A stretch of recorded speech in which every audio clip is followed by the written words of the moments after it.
نماز کے مسائل کی پہلی حدیث ابو ہریرہ رضی اللہ عنہ سے روایت ہے، وہ بیان کرتے ہیں رسول اللہ صلی اللہ علیہ وسلم نے فرمایا 5 نمازیں اور جمعے کی نماز اگلے جمعے تک اور رمضان کے روزے اگلے رمضان کے روزوں تک ان گناہوں کو مٹا دیں گے جو ان کے درمیانی عرصے میں ہوئے، بشرطی کہ کبیرہ گناہوں سے بچا جائے۔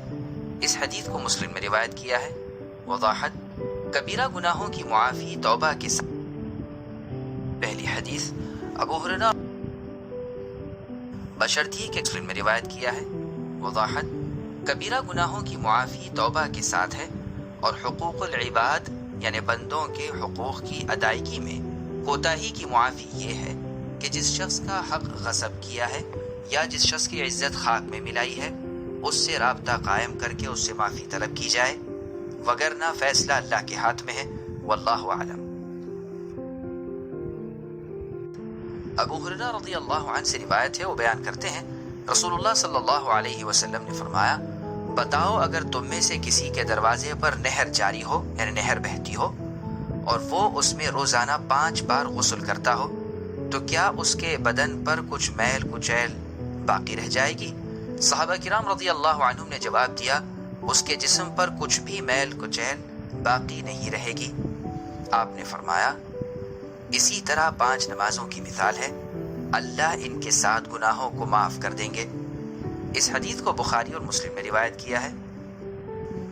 نماز کے مسائل کی تیسری حدیث ابن مسعود رضی اللہ عنہ سے روایت ہے، وہ بیان کرتے ہیں کہ ایک شخص نے ایک عورت کا بوسہ لیا، وہ نبی صلی اللہ علیہ وسلم کی خدمت میں حاضر ہوئے، انہوں نے آپ کو بتایا تو اللہ عز و جل نے یہ آیت نازل فرمائی جس کا ترجمہ ہے دن کے دونوں کناروں میں نماز اور رات کے اوقات میں نماز ادا کرو، یقیناً نیک کام برے کاموں کو ختم کر دیتے ہیں۔ اس شخص نے دریافت کیا اللہ کے رسول کیا یہ آیت صرف میرے حق میں نازل ہوئی ہے؟ آپ نے فرمایا یہ آیت میری تمام امت کے لیے ہے، اور ایک روایت میں کہ یہ آیت ہر اس شخص کے بارے میں ہے جو میری امت میں سے یہ عمل کرے گا۔ اس حدیث کو بخاری اور مسلم میں روایت کیا ہے۔ وضاحت: جو شخص کسی عورت کا بوسہ لیتا ہے یا اس کو ہاتھ لگاتا ہے تو اس پر حد نہیں ہے، البتہ اسے اپنے اس گناہ پر نادم ہونا چاہیے یعنی شرمندگی ہونی چاہیے اور توبہ کرنی چاہیے۔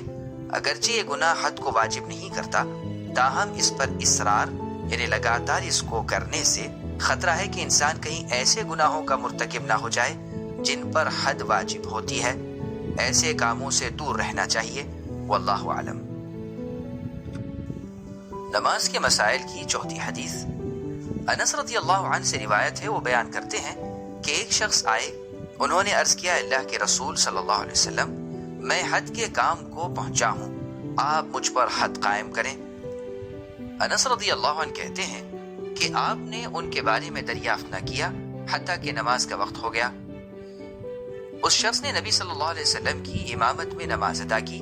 جب نبی صلی اللہ علیہ وسلم نماز ادا کر چکے تو وہ شخص کھڑے ہوئے اور انہوں نے کہا اے اللہ کے رسول میں نے حد کا کام کیا ہے، مجھ پر اللہ کی کتاب کا حکم قائم فرمائیں۔ آپ نے ان سے کہا کیا تم نے ہمارے ساتھ نماز ادا نہیں کی ہے؟ انہوں نے اس بات میں جواب دیا کہ ہاں۔ آپ نے فرمایا اللہ نے تمہارا گناہ یا تمہاری حد کو معاف کر دیا ہے۔ اس حدیث کو بخاری اور مسلم میں روایت کیا ہے۔ وضاحت: یہ ایک ہی واقعہ ہے۔ سائل نے شدت خوف کی بنا پر اپنے فعل کو لائق حد سمجھا۔ پہلی حدیث میں حد کا ذکر